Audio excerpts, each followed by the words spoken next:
নমস্কার, আমি তরুণ ঘোষ। গতকাল যে আমি পোস্টটা ছেড়েছি সেখানে মিশ্র প্রতিক্রিয়া। পোস্টে অনেকে অনেক ভালো কথা লিখেছেন, অনেকে মন্দ কথা লিখেছেন, অনেকে কটূক্তি করেছেন।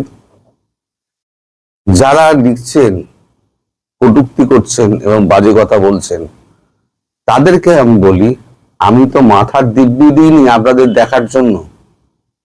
আপনারা দেখবেন, আবার গালিও দেবেন। পরবর্তীকালে যখন সব প্রমাণিত হয় আমি ঠিক বলেছি, তখন কিন্তু আপনারা স্বীকার করেন না। এই আপনাদের অবস্থা হয়েছে ওই গুপি গাইন বাঘা বাইনের মতো, নিজেরাই ঢোল বাজান, নিজেরাই গান শোনেন। এটি হচ্ছে আপনাদের ব্যাপার। তো যাই হোক, আমি যেখানে লিখেছি, আমি তার ঘটনা পরম্পরা আমি পরপর আমি বিশ্লেষণ করছি আপনাদের। এই খবরটা জেনারেট করেছে কিভাবে, অনেকের মনে অনেক অবিশ্বাস আছে, এবং এটা যেটা আমি লিখেছি এবং যেটা আজকে আমি বলছি, সেটা কদিন বাদে ওই আপনাদের খলিলুর রহমান যেমন গিয়ে মিথ্যে কথা বলেছিল না, শেখ হাসিনার প্রসঙ্গ ওঠেনি, পরে প্রমাণিত। গতকালকে আমি এক কাগজ দিয়ে প্রমাণ করে দিয়েছি যে আমি যা বলেছিলাম ঠিক বলেছিলাম। এটাও কদিন বাদে প্রমাণিত হবে যে আমি যা বলেছিলাম ঠিক বলেছিলাম। আমি অনেক আগে বলি তো, তাই আপনাদের স্মৃতি থেকে মুছে যায়। কিন্তু এবার আমি বারবার মনে করিয়ে দেবো, আমি এটা বলেছিলাম, আমি এটা বলেছিলাম, বারবার মনে করিয়ে দেবো। তো গতকালকার বিকেলে বেলা আমি খবর পাই যে শেখ হাসিনার সঙ্গে রাহুল গান্ধী, প্রিয়াঙ্কা গান্ধী, আমাদের সলিসিটর জেনারেল আর এবং আমাদের নামটা ভুলে গেলাম, মনে পড়ে যাবে, এবং সুপ্রিম কোর্টের আইনজীবী কংগ্রেস সদস্য মনু সিংভি, এটা চারজনে দেখা করেছেন। এবার কতগুলো ঘটনা পরম্পরা মেলান, যোগসূত্র আপনি খুঁজে বার করার আপনারা চেষ্টা করুন। প্রথম আমি একটা ভিডিও করেছিলাম যে শেখ হাসিনাকে বেশি দিন রাখতে চায় না ভারত, কারণ তার বয়স হয়েছে। যদি ভারতে কোনো কিছু হয়ে যায় তাহলে পুরো ব্লেমটা এসে ভারতের উপরে পড়বে, ফলে যা করার ভারতবর্ষকে তাড়াতাড়ি করতে হবে। এটা কিন্তু আমি প্রথম দিকে বলেছিলাম। তার পরবর্তীকালে যেটা হলো যে ডোনাল্ড ট্রাম্পের ফোন এলো, সে খবর আমি করেছিলাম। ডোনাল্ড ট্রাম্পের ফোন এসছে। এখন দেখুন, এই হরমুজ টানেল নিয়ে যে সমস্ত কথাবার্তা আছে, হরমুজটা নিয়ে সে সমস্ত কথাবার্তা নিশ্চয়ই হয়েছে, এবং ট্রাম্প স্বীকারও করেছেন যে আমি ভারতের প্রধানমন্ত্রী হেল্প চেয়েছি, এবং ভারতের প্রধানমন্ত্রী বলেছেন আমি কেন যাব। এই 40 মিনিটের যে কথাবার্তা হয়েছে, আমি তখন বলেছিলাম নিশ্চয়ই আরো কথাবার্তা হয়েছে যেগুলো আমরা জানতে পারছি না। তার পর মুহূর্তে কয়েকদিন বাদে এই যে রাহুল গান্ধীকে ডেকে পাঠানো, বিরোধী দলনেতাকে ডেকে পাঠানো, তার সঙ্গে ট্রাম্পের ফোনের পর একটা দীর্ঘ আলোচনা, সে আলোচনাটা কি হতে পারে? নিশ্চয়ই হরমুজ নিয়ে নয়, কারণ আমি প্রথম বলেছিলাম যে সর্বদলীয় বৈঠকের মাধ্যমে কিন্তু সিদ্ধান্ত হয়েছে শেখ হাসিনা এইখানে আমাদের দেশে এ হয়ে থাকবেন, অতিথি হয়ে থাকবেন। আমি প্রথম বলেছিলাম।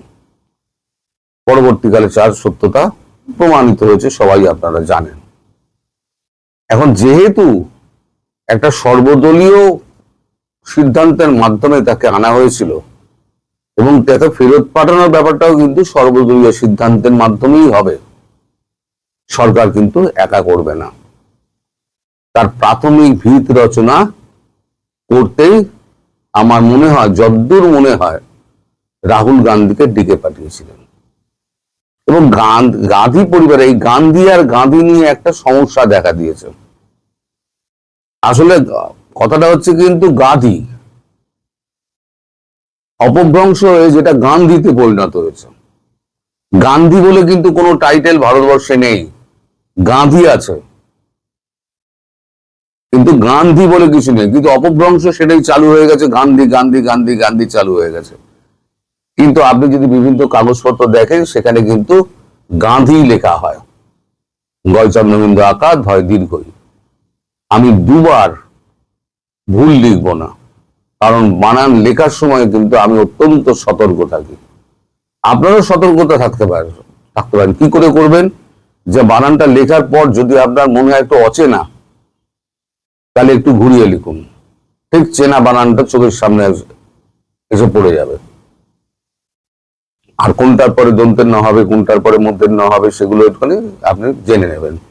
যাই হোক, আমি যখন লিখেছিলাম যে রাহুল গান্ধী এবং প্রিয়াঙ্কা গান্ধী সঙ্গে হরিশ সালভে, যিনি কিংস কাউন্সিলের এখন সদস্য, এবং অভিষেক মনু সিংভি, চারজনে দেখা করে শেখ হাসিনার সঙ্গে।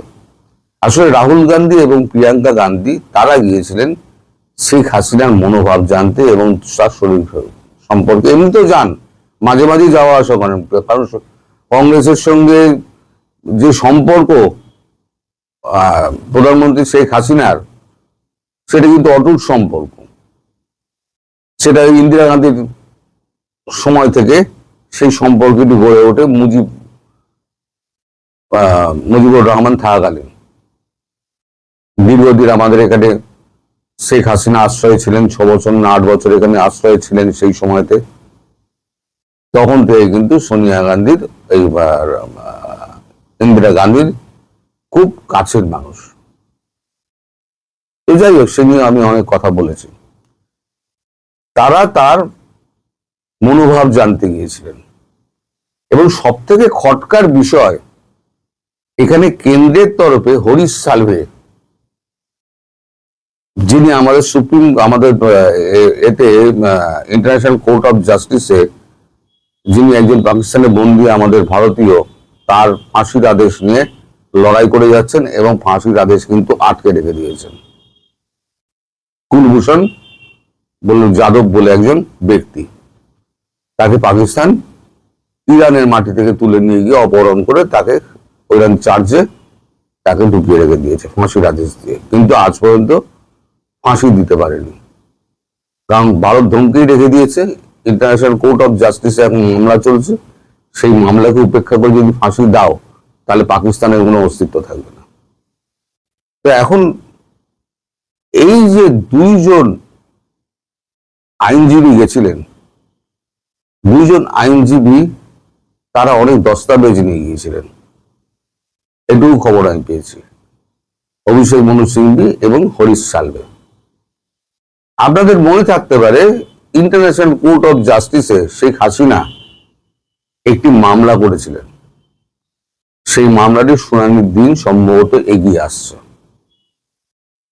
সেই মামলাটির সঙ্গে এই 2 জন আইনজীবীর, একজন কংগ্রেসের অভিষেক মনু সিংভি এবং একজন ভারতবর্ষের প্রাক্তন অ্যাটর্নি জেনারেল এবং সুপ্রিম কোর্টের আইনজীবী এবং ওই কিংস কাউন্সিলের সদস্য হরিশ সালভে, তারা হয়তো ইন্টারন্যাশনাল কোর্ট অফ জাস্টিসে শেখ হাসিনার হয়ে লড়াই করতে পারেন, এবং একটা